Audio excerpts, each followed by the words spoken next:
Que iniciemos el programa. Arnoldo, buenas tardes. Hola Julio, muy puntuales todos. Se ve que va a haber elecciones esta semana. Así es. Arturo Rodríguez, buenas tardes.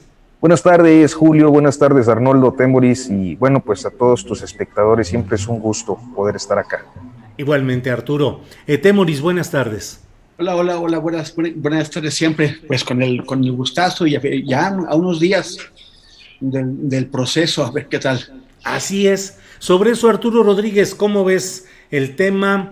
¿Qué te llama la atención? ¿Qué te preocupa? ¿Qué te alienta? ¿Qué te parece bien? ¿Qué te parece mal de este proceso que ya estamos en los días previos y nos volveremos a reunir hasta 2 días después de la elección, ya a toro pasado, esperando que haya una faena ciudadana interesante y que veamos qué es lo que sucede? Pero, ¿cómo ves este curso, este momento en el que estamos? Arturo, por favor. Es muy amplio Sí. el planteamiento. Mira, entre los aspectos positivos, creo que aún con los fenómenos de violencia política que se han registrado en diferentes zonas del país, me parece que la discusión, las diferencias entre las diferentes opciones políticas, es decir, los dos grandes polos, el que encabeza Morena, el que reúne a los partidos PRI, PAN, PRD y quizás en cierta medida Movimiento Ciudadano, se están resolviendo en términos generales dentro de la vía institucional, dentro de la vía democrática, y eso me parece que es positivo, tan positivo como la expectativa que se ha venido planteando de participación electoral para el próximo domingo. Es decir, en una elección intermedia suele haber una disminución significativa de la afluencia de votantes. En esta ocasión creo que hay pues un interés mayor de los ciudadanos por participar en las elecciones. Entonces creo que eso es positivo. Y bueno, dentro de esto que digo yo se resuelve dentro de los cauces institucionales, que es la elección en sí misma, me parece que un factor que no debe perderse de vista es la judicialización tremenda que va en mi perspectiva, a desbordar el trabajo de los tribunales. En principio, esta semana, particularmente en el semanario Proceso, hacía yo un recuento en el que ya hay 800 casos hasta en la noche del jueves, había 800 casos, poco más. Lo dejo en 800 porque muchos tienen que ver con temas laborales del sistema electoral, pero la mayoría tienen que ver todavía con conflictos intrapartidistas por designación de candidatos en las diferentes fuerzas políticas, destacadamente en el caso de Morena, pero empiezan a acumularse los casos que impactan directamente el resultado electoral, como lo son el tema de los actos anticipados de campaña y el de gastos excesivos. Este último me parece particularmente llamativo luego de que la Unidad de Inteligencia Financiera diera a conocer la semana pasada de que hay 170 casos que han resultado, 300 casos me parece que han resultado destacadamente llamativos por las operaciones financieras que van a dar a diferentes candidaturas en el país y que nos apunta ya a al menos 33 casos graves que inciden directamente entonces en el proceso electoral. Entonces, este asunto de la judicialización me parece llamativo, preocupante en el sentido de que aún siendo el cauce institucional pues la vía correcta para resolver las diferencias entre las ofertas políticas, este nivel de conflictividad legal creo que va a pues ponernos ante situaciones postelectorales muy tensas, algunas movilizaciones por eventuales anulaciones o intentonas de anulación de diferentes elecciones en el país. Gracias, Arturo.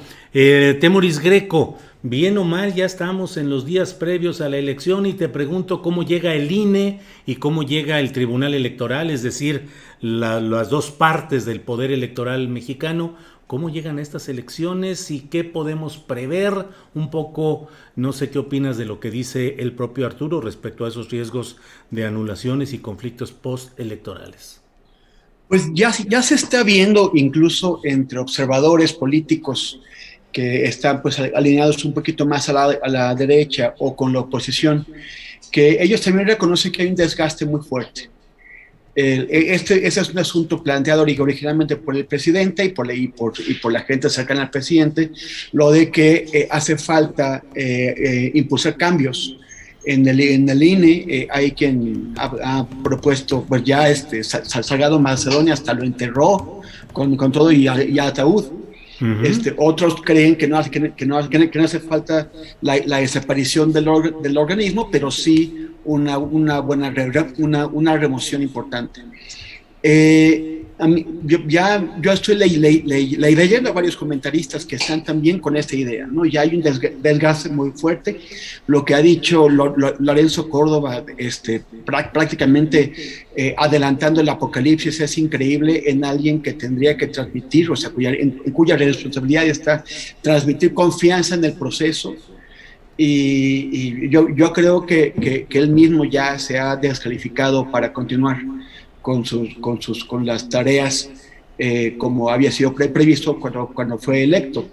Entonces, y en el caso del Tribunal Electoral, bueno, pues hay acusaciones muy fuertes en contra del presidente, del magistrado presidente, en el sentido de que de alguna forma lo habrían convencido de trabajar para la 4T y está en franco enfrentamiento abierto con los magistrados del otro lado, que por el otro lado también están siendo cuestionados en su integridad y en la motivación de sus acciones. Entonces yo creo que sí vamos a tener que ir después de esto, después de que se resuelva, porque como dice Arturo, o sea, es muy difícil que tengamos un panorama muy claro de todo lo que ocurrió en la misma noche electoral o en las próximas horas, porque va a haber toda suerte de impugnaciones.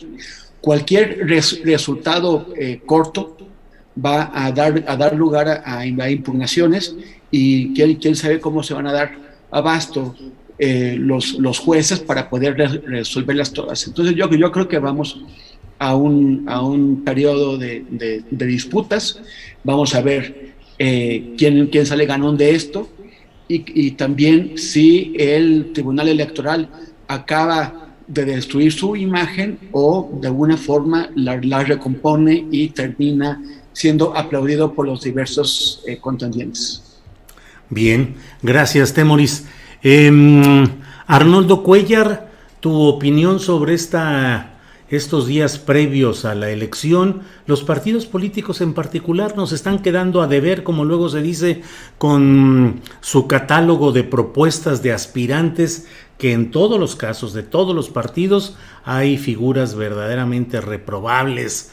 Y en ese sentido te pregunto, Arnoldo, si los partidos han estado a la altura de la demanda que se está haciendo, digamos, a nivel nacional, de que el ciudadano vaya y vote y decida, cuando los propios partidos presentan platillos electorales no necesariamente nutritivos ni aceptables.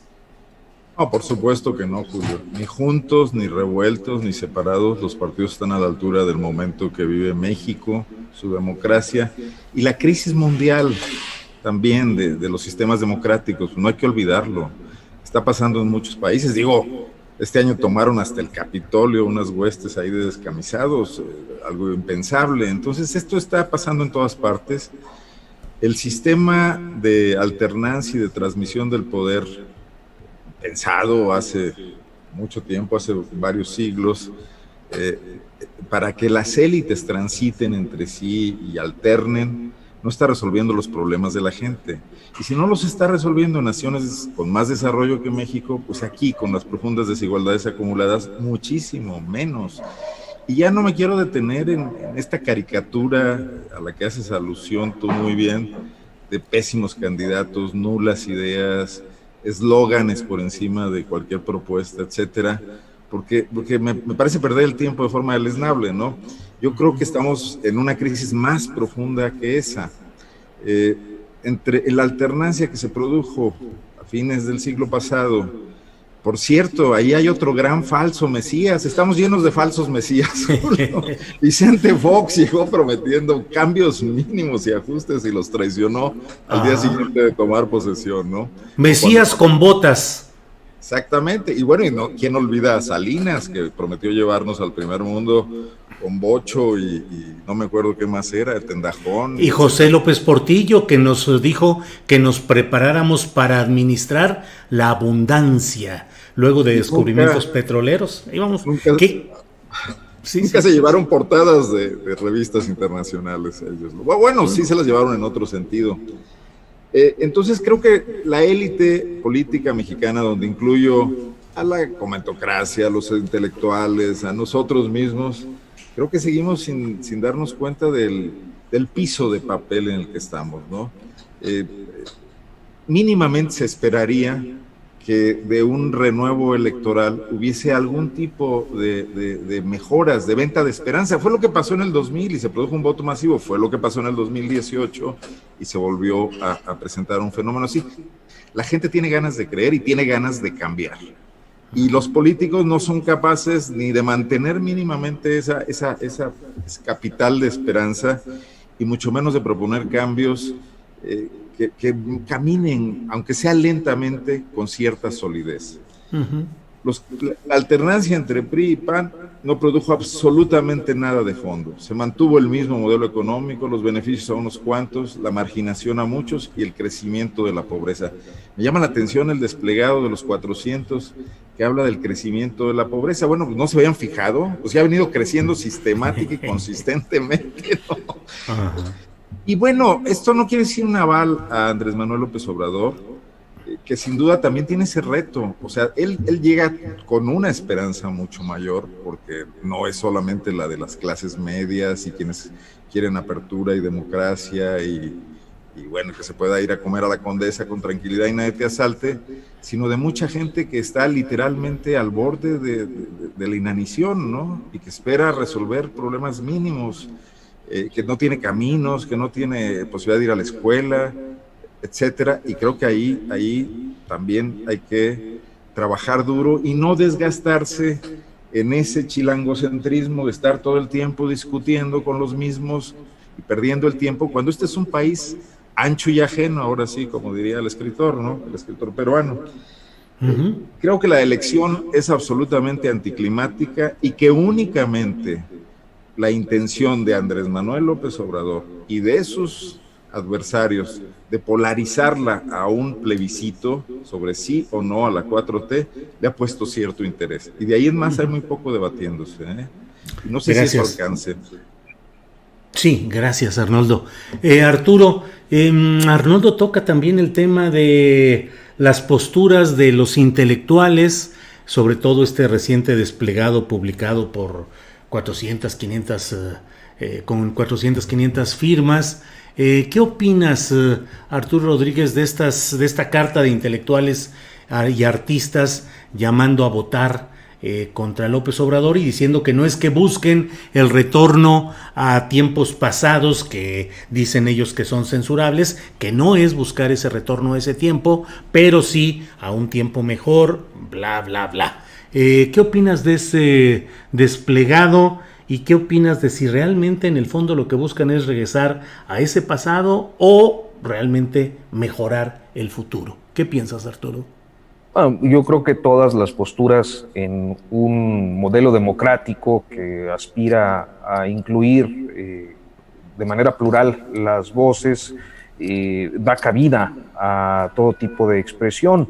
Yo creo que el grupo de intelectuales que firma este documento pues ciertamente ha tenido una preponderancia en las últimas décadas que ha llegado a extremos de justificación de lo injustificable, de defensa de lo indefendible, no en todos los casos, sí en muchos de estos, y que el día de hoy en diferentes sectores de la sociedad mexicana se les pasa la factura, especialmente pues porque ellos facturaron bastante en los sexenios pasados. Hoy no... Literalmente. literalmente.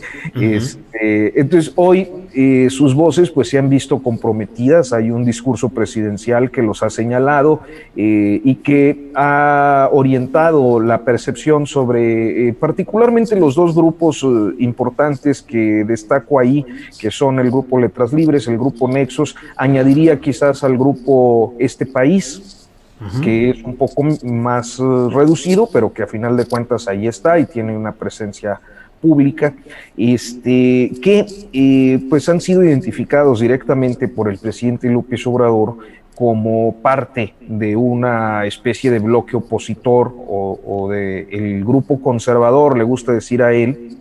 Y yo creo que hay coincidencias que al último terminan dándole en la discusión pública la razón al presidente en esa perspectiva. Es decir, el desplegado ocurre al mismo tiempo de algunos mensajes. A mí me llamó mucho la atención el domingo por la tarde, como serían yo creo que como las 4 de la tarde, Fernández de Ceballos emitió un video en sus redes sociales en el que habla precisamente de votar por quien sea, pero que sea capaz de ganarle a Morena. Y en esta expresión incluye un vocablo que es coincidente con el mensaje que ayer por la mañana emite también Ricardo Anaya en sus propias redes sociales: frenar la tiranía. El desplegado está hablando justamente de lo mismo que están hablando estos dos panistas históricos, representativos de, diría yo, un hilo generacional que nos conduce por la descomposición y la podredumbre del panismo, de Fernández de Ceballos 94 a Ricardo Anaya 2018, representan eso. Y al momento de salir, inclusive antes o al unísono de este desplegado, pues creo que terminan dándole la razón a un presidente que los ha puesto a todos en un mismo saco, que si bien no hablan de tiranía, hablan de autoritarismo, en una línea discursiva yo creo que muy parecida, y que al último, pensaría yo, se inscribe en esta, lo que yo he llamado una subida de tono en la discusión pública, donde se hacen acusaciones fuera de una lógica y de un concepto real. O sea, es decir, no es verdad que estemos ante una tiranía, no es verdad que haya un autoritarismo definitivo, una dictadura. Hay algunas expresiones que pueden identificarse claramente como un presidencialismo duro, concentrador, centralizador, etcétera. Pero eso no es dictadura, no es autoritarismo, no es tiranía. Entonces, creo que en esa desproporción hay una pérdida en la credibilidad y en el impacto del mensaje. Y por último, ya me extendí mucho hablando de esto, diría que esa pérdida se relaciona con algo que pues cualquier experto en marketing político o en política simbólica identificaría claramente como un error, que el mensaje tiene que ser verificable. Cuando tú haces un mensaje político, ese mensaje tiene que ser verificable para que quienes reciben el mensaje lo crean. Y en este caso, cuando se habla de estos conceptos, pues la posibilidad de verificación está perdida y por lo tanto el mensaje creo que está condenado en buena medida al fracaso. Gracias. Perdón, un apunte nada más, sí, Julio, sí, es sí. Que sí, muy interesante, qué bueno, todas las voces son bienvenidas, pero me llama mucho la atención la capacidad económica para publicar desplegados. Es que no son baratos, o sea, sí. Para el auditorio que quizás no lo sabe, los desplegados en los grandes diarios nacionales deben costar entre 150 a 300 mil pesos aproximadamente. Entonces, es una capacidad económica llamativa, en especial por la presencia que ha tenido un sector del alto empresariado mexicano en todos estos amarres entre grupos de oposición al actual gobierno. Gracias, Arturo. Temoris Greco, este planteamiento de los opositores a las políticas del presidente López Obrador, que se nuclea en torno a esa frase, democracia o dictadura, ¿crees que es una táctica electoral adecuada? ¿Crees que los pone en evidencia o crees que simplemente muestran la falta de claridad y de proyecto a ofrecer a los mexicanos? En fin, ¿cuál es tu punto de vista, por favor, Temoris? O sea, la táctica es adecuada, claro, o sea, porque finalmente ellos están haciendo uso de sus derechos. Que sea eficaz, que vaya a donde ellos aspiran, pues no lo creo. Por varias cosas. Uno, pues hay como pobreza en el lenguaje, ¿no? Esa es una carta abundante en lugares comunes, en propuestas que son como muy generales, no hay contenido, pero además incluso, o sea, como que ellos intentan remediar un problema que tenían antes y que siguen teniendo en los hechos, ¿no? Que es la falta de crítica al pasado, que es criticar lo que está pasando en la 4T como si existiera en el vacío y no tuviera antecedentes, y no viniéramos del PRI, del PAN y de todo eso. Y lo tratan de resolver pues con una especie de eufemismo muy extraño, ¿no? Dicen la indeseable situación anterior. Ajá. Es como de decir, ahora sí ya nos acordamos que venimos de algo que no nos gusta, pero no alcanzamos a definirlo, no alcanzamos a precisar qué es, y tampoco queremos ofender a nadie, no queremos molestar a los de la indeseable situación anterior, entonces pues ahí lo dejamos en una cosa como nebulosa. Entonces, bueno, vale. Entonces, pero ¿qué es lo que nos están pidiendo? O sea, están pidiendo votar por los partidos de la indeseable situación anterior. Entonces, ¿cómo? O sea, ¿qué es lo que pasó con esos partidos? Ya son distintos. ¿Cómo es que proponen que votar por esos partidos vaya a evitar el retorno a la indeseable situación anterior? Que además es un tema que dicen que hay que, o sea, ponen en esa carta que hay que crear una sociedad incluyente de derechos, y los partidos por los que ellos están pidiendo votar son los que crearon la sociedad excluyente donde los derechos se pisotean. Entonces, a ver, ¿qué es lo que están ustedes diciendo? Por el otro lado está el tema de que, bueno, esos partidos pues son supuestamente autónomos. O sea, ¿quién arma la plataforma ideológica o programática? ¿Los partidos o los señores que firmaron, autores de esta carta? ¿De qué forma nos proponen votar o nos piden votar por esos partidos con la base en una serie de argumentos o de propuestas que esos partidos no tienen, porque esos partidos son autónomos y cada quien hizo su propio proyecto? De que cuando en el momento en que yo voy a votar por un partido político, este partido político está presentando una oferta de planes y de programas. Si yo voy a votar por uno de estos partidos, estoy comprometiéndolo a llevar a cabo la oferta que el partido presenta o la que están diciendo los señores de la carta. Entonces hay como una serie de incongruencias, de debilidades del argumento, de rechazo a mirar de dónde venimos, que efectivamente termina rompiendo su discurso y revelando que ellos, como los mismos partidos, no tienen más propuesta que llamar a votar en contra del presidente. No tienen una idea de México, no una idea de futuro, no tienen idea de nada, solamente saben en contra de qué están y no a favor de qué.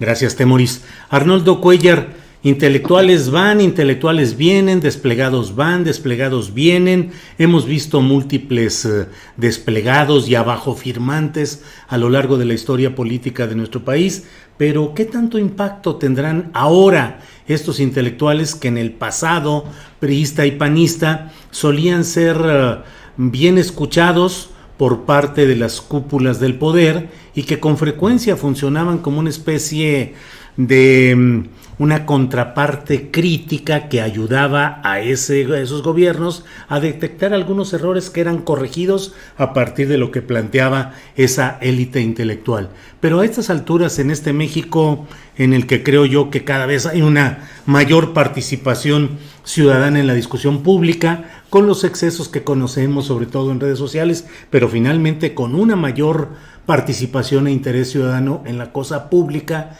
¿Qué tanto seguirán influyendo estos intelectuales en la percepción popular de los asuntos públicos, Arnoldo? No, bueno, son una élite, ¿no? Y creo que en cualquier país la clase intelectual opina para que la escuchen, sobre todo quienes toman decisiones, o esa parte de la sociedad que también influye, que constituye esa opinión pública un poco más activa, que por ejemplo tuvo su espacio en toda la construcción de organismos autónomos. Y no hay que olvidar que la construcción de organismos autónomos no dejó de ser una situación refaccionaria del disfuncionamiento, o de la disfuncionalidad, mejor dicho, del Estado mexicano.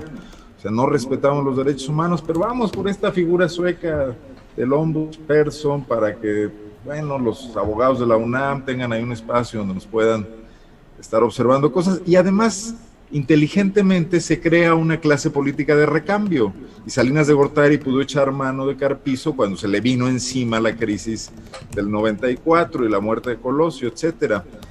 Bueno, había una idea política de un sistema autoritario, pero que tenía oficio, ¿no?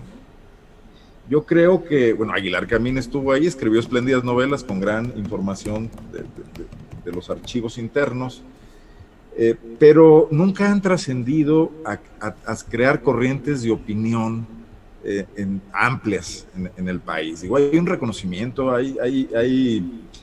bueno, se les tiene este respeto, aunque no se hayan leído sus libros, por supuesto. Somos un país que sí le tiene cierta veneración a sus intelectuales, pero aquí el tema es que Héctor Aguilar Camín, particularmente el grupo Nexos y Enrique Krause, dieron ese giro a convertirse en grandes empresarios de la cultura y de la opinión política, que no lo tenía Octavio Paz, que sobrevivía con vuelta y que tenía una dignidad, que renunció cuando el 68 a su embajada, y que renunció del Excelsior cuando el golpe a Julio Scherer. Por cierto, Scherer hoy muy mencionado otra vez. Los Scherer. Si quieres, ahorita pasamos al tema. Por cierto, porque a este hombre sí lo corrieron y a Santana no, a San Juana no, digo, qué barbaridad. Sí. Hay tratos disparejos ahí. Pero no creo que estén permeando. Y me llama la atención un desplegado tan plano, igual que el tema de The Economist, donde se agarra el grano grueso. Es algo que podría haber escrito un jefe de prensa del PAN o del PRI o del PRD, y no un intelectual fino que entrase a los matices que están ocurriendo, y que hay muchos, del momento político que vive México, desde lo que está ocurriendo con la 4T, sus ganas de cambiar y sus impotencias para hacerlo, y lo que está ocurriendo con la oposición desmoronada. Eso no está pasando. Ahora estos intelectuales pasaron a convertirse en activistas políticos, y eso los degrada un poco en cuanto a la capacidad de comprensión y de reflexión sobre lo que está pasando en México, y los mete a la trinchera, y en la trinchera siempre pierdes perspectiva.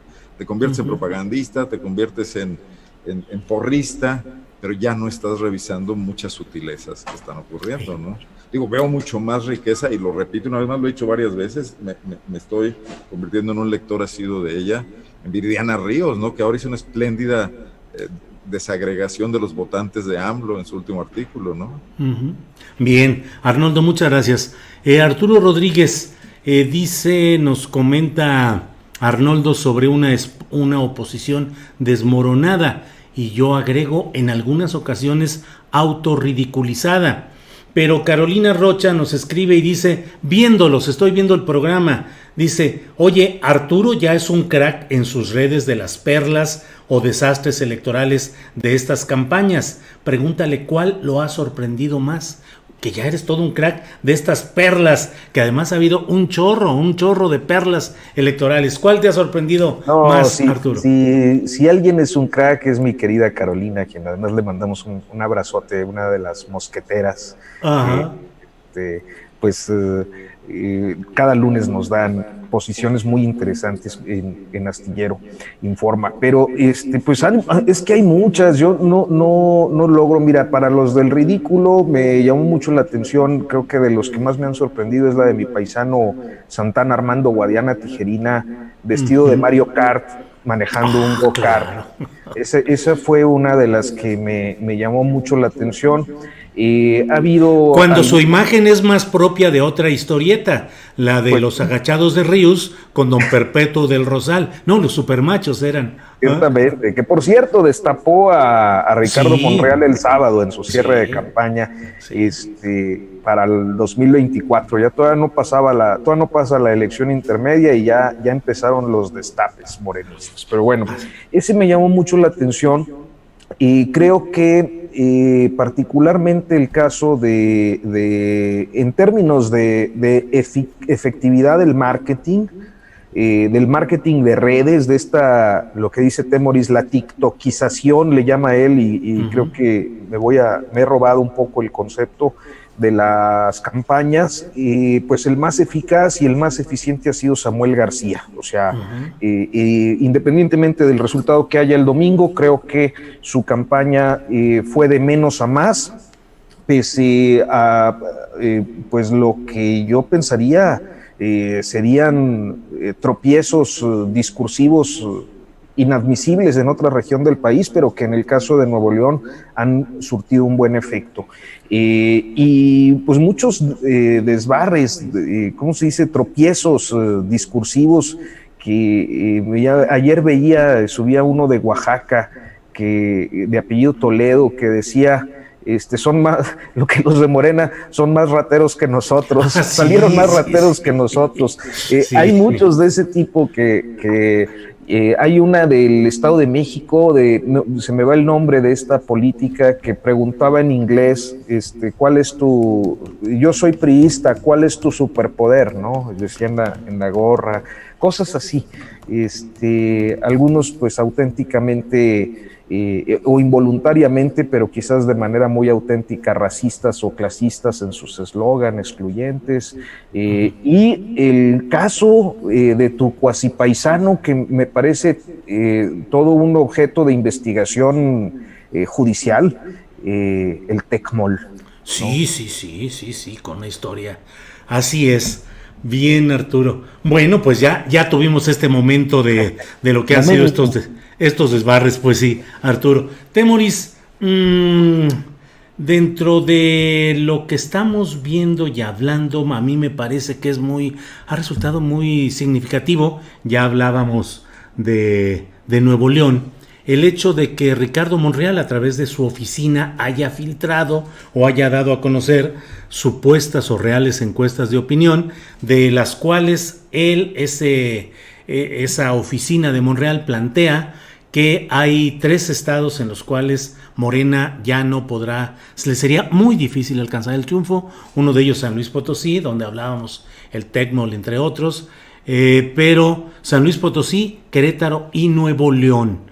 Nuevo León en particular, ¿cómo lo ves? ¿Qué significa? ¿Qué podría significar el triunfo de Samuel García, un joven político que me parece a mí que está pleno de vacuidad intelectual, por un lado, y que ha sido un ejemplo de esta farándula, la tiktokización que tú hablas?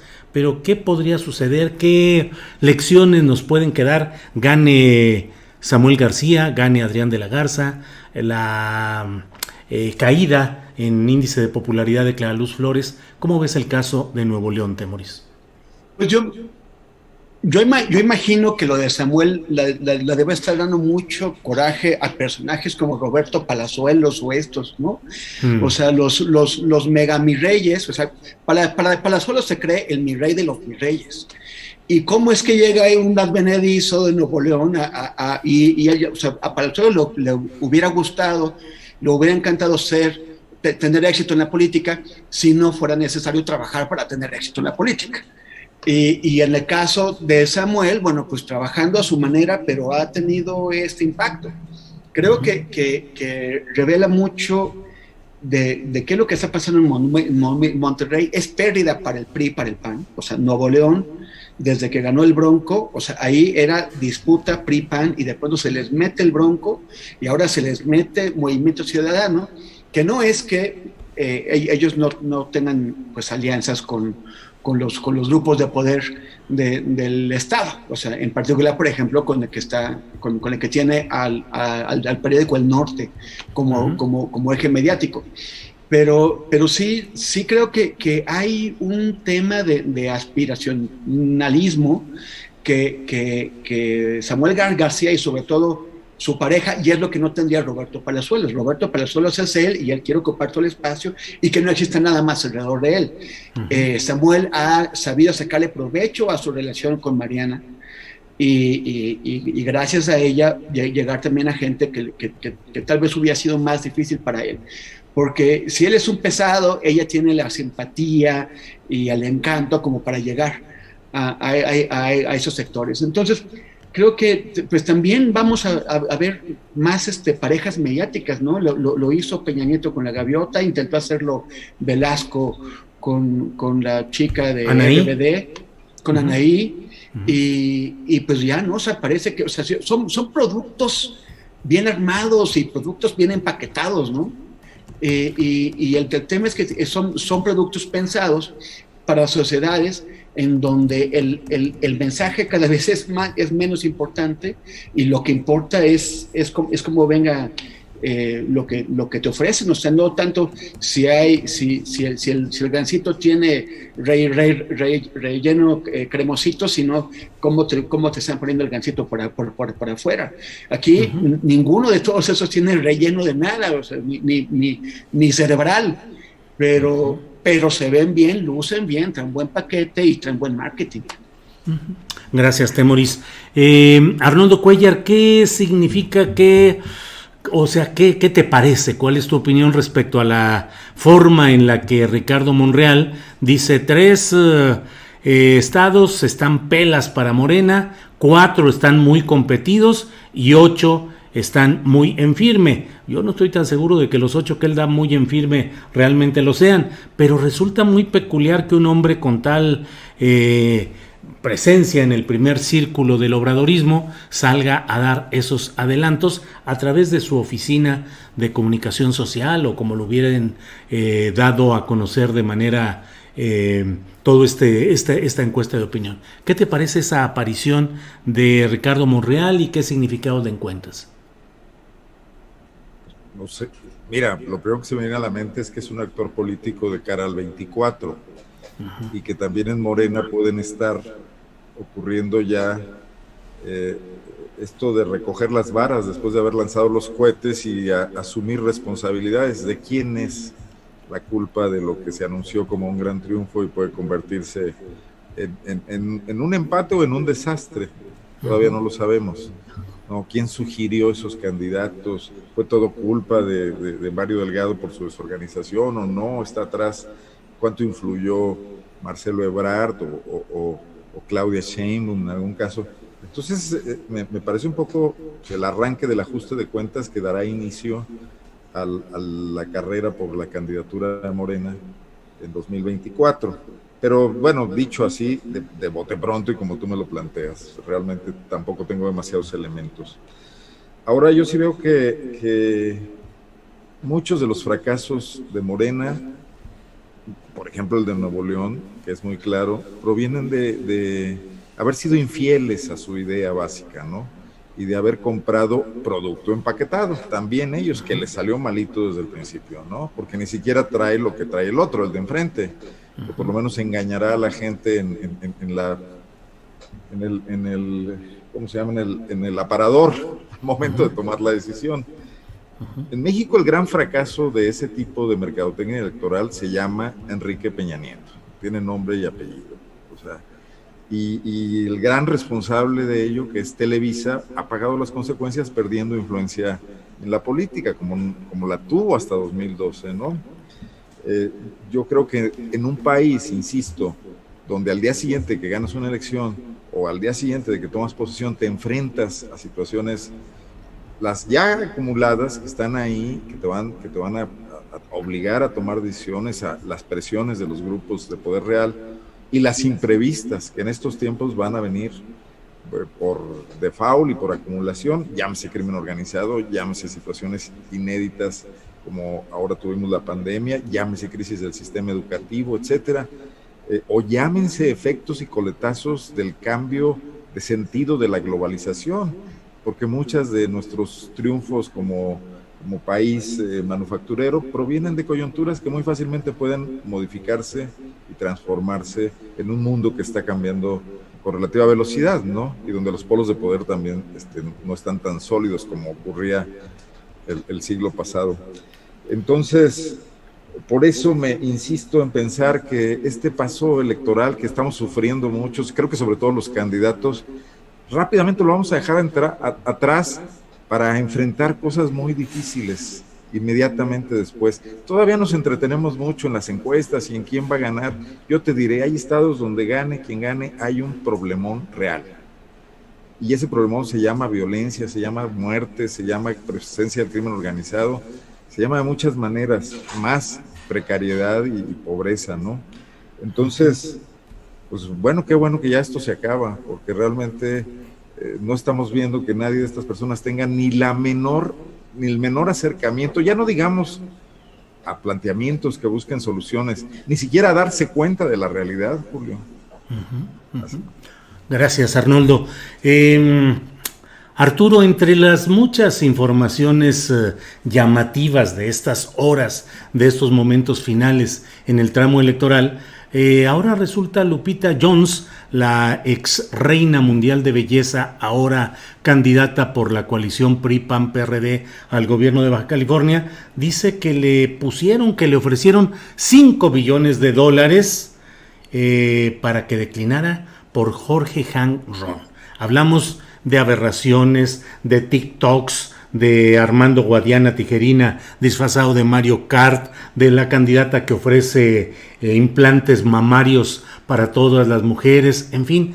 Pero, ¿qué opinas de esa, pues no sé si resurrección política de Jorge Hank Ron y de la posibilidad de acercarse a ser gobernador de un estado clave, fronterizo, con una expediente conocido de asentamientos de crimen organizado, que Jorge Hank Ron esté peleando por la gubernatura? ¿Qué lectura le das y a lo que denuncia específicamente Lupita Jones, por favor, Arturo?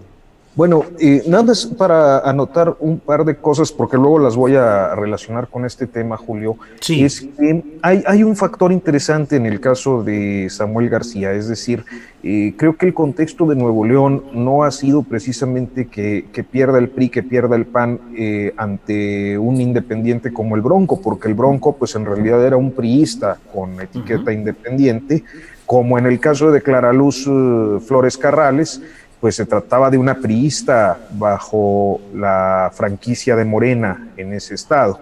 Entonces creo que al último a lo que asistimos es a un proceso de simulación en el que los grupos políticos se reacomodan en unas siglas o en otro, con grupos familiares además que tienen esa posibilidad de reacomodarse bajo diferentes siglas y perpetuar algunos cacicazgos, que en el caso de Baja California, que es el que ahora y el tema del dinero. O sea, es bien importante el dinero en las campañas. O sea, la campaña del Bronco hace 6 años fue una campaña de muchísimo dinero que no se explica en el caso de un independiente, como ahora estamos viendo el caso de Samuel García. Yo al principio hablaba de la judicialización y creo que el caso de Samuel García es uno de los que pudieran provocar la anulación de los comicios por exceso en gastos y además del exceso, el origen de los recursos, que también es particularmente cuestionable por incierto. En el caso de Baja California, creo que concurren algunas de estas cosas. El intento de un descendiente de un clan político histórico para este país, que es el de Carlos Hank, que bueno, hemos conocido como el grupo Atlacomulco, el hijo desobediente, el hijo incómodo que mandan allá a los márgenes de la patria para que no genere mayores problemas y bueno, pues termina haciendo lo que todos sabemos ha hecho a lo largo de su trayectoria y que ahora llega a contender por unas siglas distintas a las de su bloque familiar, de su clan familiar, acudiendo pues a las prácticas más inaceptables de la vida pública en estos tiempos. No solo es el clasismo, no solo es la misoginia, no solo es la incorrección política que ha quedado muy claro a lo largo de su campaña, sino también estas condiciones pues de corrupción, a final de cuentas, de tratar de comprar voluntades. Veíamos la semana pasada, al cierre de semana, el apoyo que el dirigente priista, que yo creo que a ese sí le llegaron, hizo a favor de Jorge Hank, pues ahora esta denuncia de Guadalupe Jones, que bueno, pues siendo también una persona desvinculada de la actividad política, aunque ciertamente beneficiaria en bancarrota de los programas que desde la política turística de este país financiaban esos modelos de cosificación femenina que son los certámenes de belleza, perjudicada por ese retiro de fondos, ahora aparece, creo que con muy pocas posibilidades, igual que Jorge Hank, en una elección pues que creo va o tiene más o menos una solución previsible por la diferencia que otorgan los estudios de opinión a Marina del Pilar. Entonces, no deja de ser llamativo que a final de cuentas, teniendo esas bajas posibilidades, exista evidentemente circulando tanto dinero y por lo que vemos con ofertas tan fuertes de pues compra de voluntades como fue este caso, si es que es cierto como lo denunció la candidata del PRI-PAN-PRD allá. Gracias, Arturo. Temoris Greco, uno de los fantasmas que ronda estas elecciones es el de la nulidad, es el de la judicialización, es decir, el riesgo de que el 7 de junio amanezcamos con impugnaciones fuertes de parte de diversos contendientes, simplemente por no ir tan lejos. Recordemos que hay carpetas de averiguación judicial, de investigación judicial abiertas en la PGR en el caso de Nuevo León, contra Samuel García y contra Adrián de la Garza, el priista, y que hay otros lugares donde también existen expedientes judiciales complicados. San Luis Potosí, si es que la victoria correspondiera al verde morenista disfrazado que es Ricardo Gallardo Cardona. En fin, ¿crees que el sistema electoral mexicano y la sociedad mexicana aguanten toda una nueva batería de descalificaciones judiciales, de casos de no toma, de que no tomen protesta algunos de los que formalmente hubiesen parecido ganadores este domingo, pero que luego judicialmente les quitaran ese triunfo? En fin, ¿entraríamos a un túnel de lucha judicial y de problemas sociales, o crees que vamos a amanecer tranquilitos el 7 de junio? Yo no, o sea, no veo el escenario de la nulidad generalizada del proceso, por ejemplo, a nivel federal o una cosa así. Tampoco veo un colapso del INE, o sea, a menos que tuviéramos una situación ya casi catastrófica en la que el conteo se va abajo. Lo único que ellos advierten desde el lado de la oposición es que Andrés Manuel va a desconocer el resultado. Y ya están difundiendo, por ejemplo, hoy me hicieron llegar una portada falsa de Reforma, o sea, un meme que hizo alguien en donde aparece el 7 de junio Andrés Manuel gritando fraude. Y pues es un chiste, o sea, no me imagino que esto pueda ocurrir. El presidente, por más que a veces tiene palabras muy duras contra ciertos órganos del Estado, pues siempre ha respetado sus decisiones, no ha infringido, no ha cruzado ninguna línea roja. ¿Acaso él tendrá una interpretación propia sobre lo que es hacer proselitismo en época electoral? Pero bueno, yo creo que una cosa es que él estire la cuerda y otra cosa es que vaya a querer romperla. Entonces no creo que vaya por ahí. Probablemente sí veremos anulaciones a nivel local, incluso podríamos llegar a ver, por la situación que acabas de describir de Nuevo León, podríamos llegar a ver una anulación de una elección estatal. Pero eventualmente se va a resolver, porque tampoco la oposición querrá ir a ningún escenario extremo. Yo creo que sí, como comentábamos hace un rato, deberá haber una renovación importante en los distintos órganos electorales, pero creo que por lo pronto tienen el gasto suficiente como para llevar este buque a un puerto. No sé si el mejor puerto, no sé si buen puerto, pero a puerto, y a partir de ahí, una vez que acabe el proceso, se discutirá si habrá, o sea, qué es lo que hay que hacer con esos órganos y en general con el sistema electoral. Nada más que una cosa muy importante: el INE no es nada más el Consejo General. Claro. El INE es una estructura inmensa que sí necesita renovación y todo, pero no es así como que se lo traspasas a gobernación y gobernación puede emprender esto. Me parece que, y también que son muchos funcionarios y mucha gente que sí está intentando hacer su chamba bien. Entonces, tampoco creo que vayamos hacia una destrucción del INE. Yo creo que habrá que ver qué cambios se le hacen, pero bueno, sí creo que podremos acabar bien este proceso. Bien, gracias, Temoris Greco. Arnoldo Cuellar, con la bolita de cristal, ¿qué te imaginas el 7 de junio? ¿Más o menos aceptable todo o nueva batalla galopante con jinetes dispuestos a chocar sus lanzas en un nuevo episodio de contienda electoral judicializada en México? Yo no veo por qué tenga que acabar bien lo que no empezó bien y no ha continuado bien. Yo creo que va a haber presiones fuertes de todos lados. A ver, las elecciones están ocurriendo en medio de irregularidades. O sea, los gobernadores están interviniendo. Hoy aquí en Guanajuato, el gobernador Sinue anda de gira en San Luis de la Paz, donde parece que tenían posibilidades de perder el PAN, y se fue de gira valiéndole, ¿no? No lo había hecho en todo este periodo. Pero están repartiendo vales y despensas y todo, ¿no? Si son capaces de documentarlo, los adversarios, sobre todo los de Morena, porque aquí se da un fenómeno. Son todos los partidos contra Morena, aunque hay candidatos del PRI, del Verde también. El Verde de Guanajuato es una franquicia comprada por el PAN, a diferencia del Verde Nacional. Aquí juega para el gobierno del estado, y cada vez que un candidato de Morena sale a cuestionar al PAN, el del Verde o el del PRI salen a responder.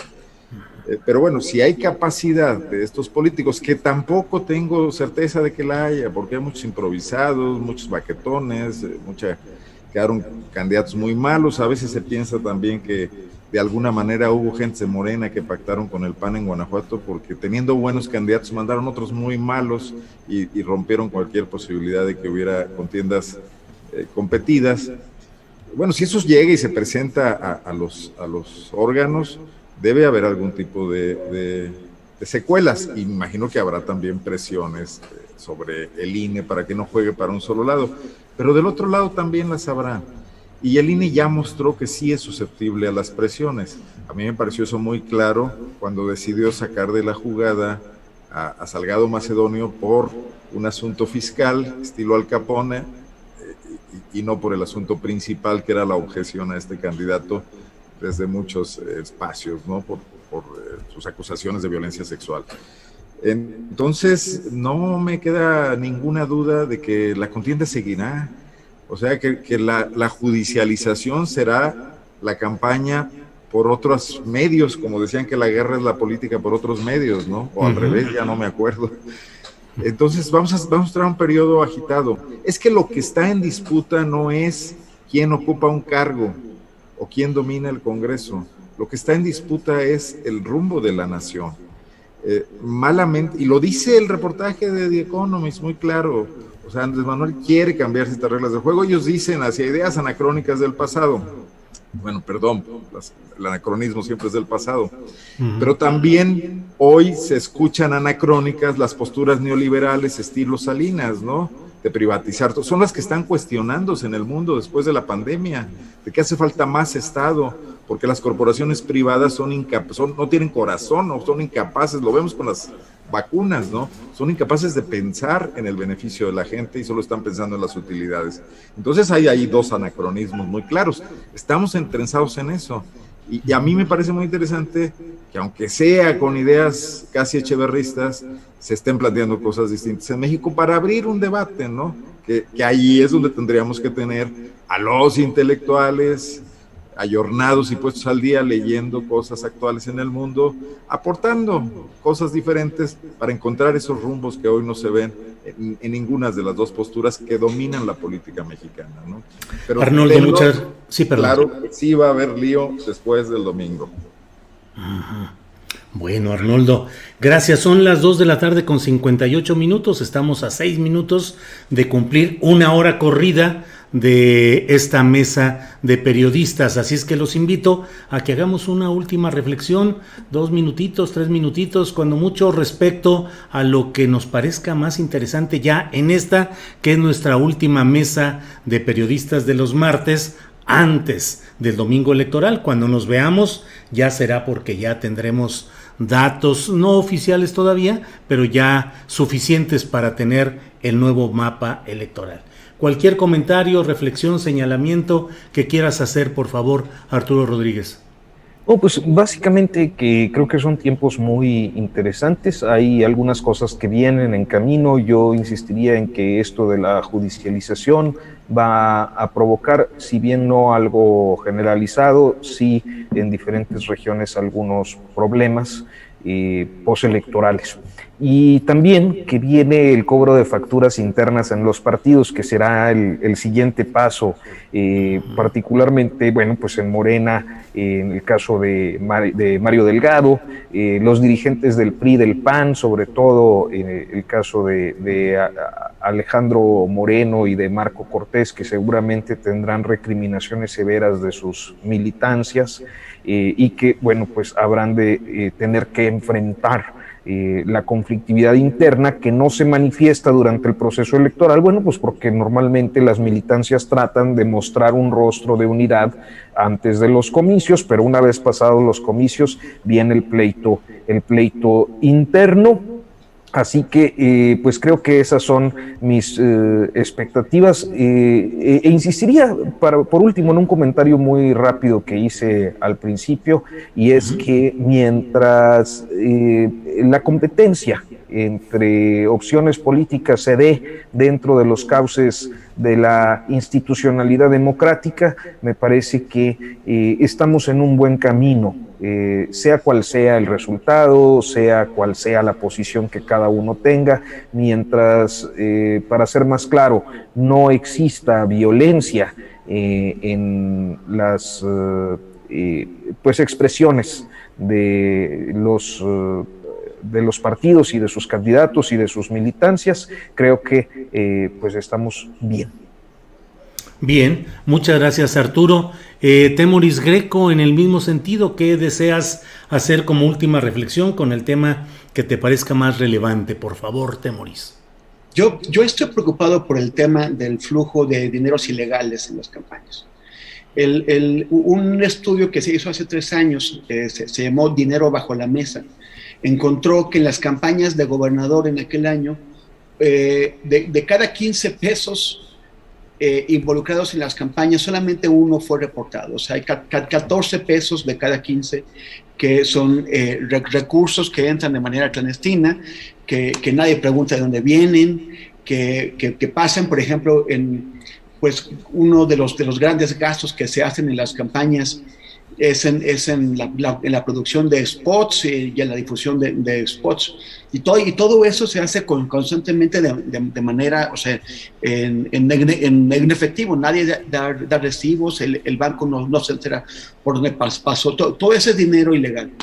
Y en la medida en que tú no combatas el dinero ilegal de una manera eficaz, no solamente estás permitiendo que la competencia sea desigual, sea que obviamente quienes tienen más lana van a afectar a quienes menos, sino que facilitas el ingreso de la violencia a las campañas. O sea, una vez que uno de los grupos de interés que suele decirse es el narco, y en realidad es una multitud de grupos, de individuos, de alianzas de gente que están metiendo ese dinero que proviene de muchas fuentes y que tiene que está generando una inversión y quiere asegurarse de que esa inversión le produzca réditos. Y entonces se generan incentivos para la violencia. Entonces creo que no se está viendo con suficiente atención este fenómeno. No creo que haya cambiado con 2018. Ya vendrán auditorías y ya vendrán análisis postelectorales sobre qué papel ha tenido este dinero, pero me parece que tenemos que ponerle más atención. Seguimos teniendo elecciones en donde el dinero ilegal es fundamental y tenemos que eliminarlo.